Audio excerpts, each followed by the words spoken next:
We'll explore the fundamental ideas behind this type of motion, which is a key concept in understanding oscillations and waves. As you can see, the smooth wave-like curve represents how an object moves back and forth in a regular, repeating pattern. This motion is important because it describes systems like springs, pendulums, and even some electrical circuits. Throughout this guide, we'll break down the principles that govern simple harmonic motion, so you can grasp how it works and why it matters in physics. Here, we look at key terms related to simple harmonic motion in the spatial domain. The equilibrium position is the central point where the net force on the oscillating mass is zero.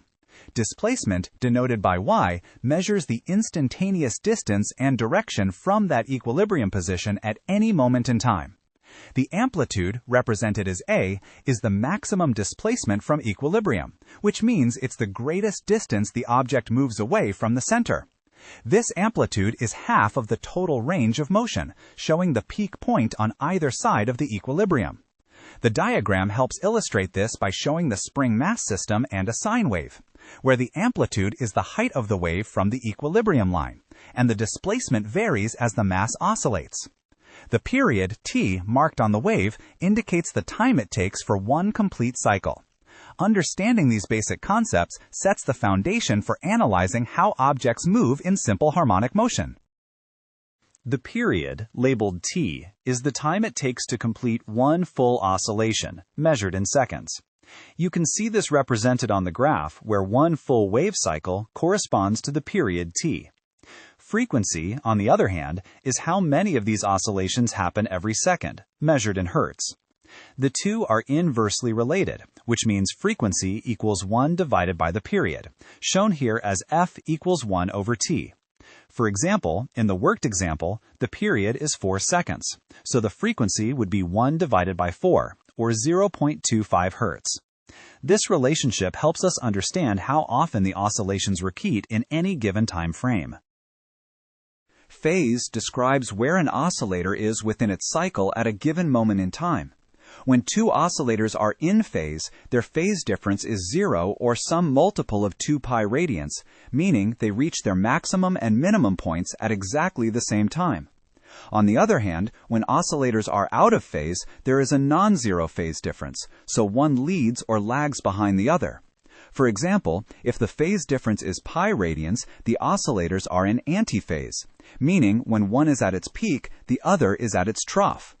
The graphs illustrate this, showing how the waves line up perfectly in phase and how they shift relative to each other when out of phase.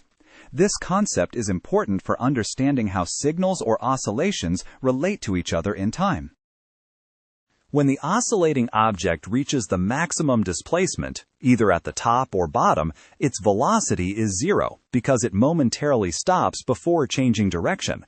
However, its acceleration is at its maximum, directed towards the equilibrium position, pulling it back to the center. At the equilibrium position, the velocity of the object is at its maximum since it moves fastest through this point, while the acceleration is 0 because there is no net force acting on it right at the center. This pattern of velocity and acceleration repeats as the object continues its harmonic motion, alternating between 0 velocity and maximum acceleration at the extremes and maximum velocity with 0 acceleration at the midpoint. Simple harmonic motion can be thought of as the shadow or projection of a phasor moving in a circle at a constant speed. The key idea here is angular frequency, often represented by the Greek letter omega, which tells us how fast the phasor is rotating in radians per second.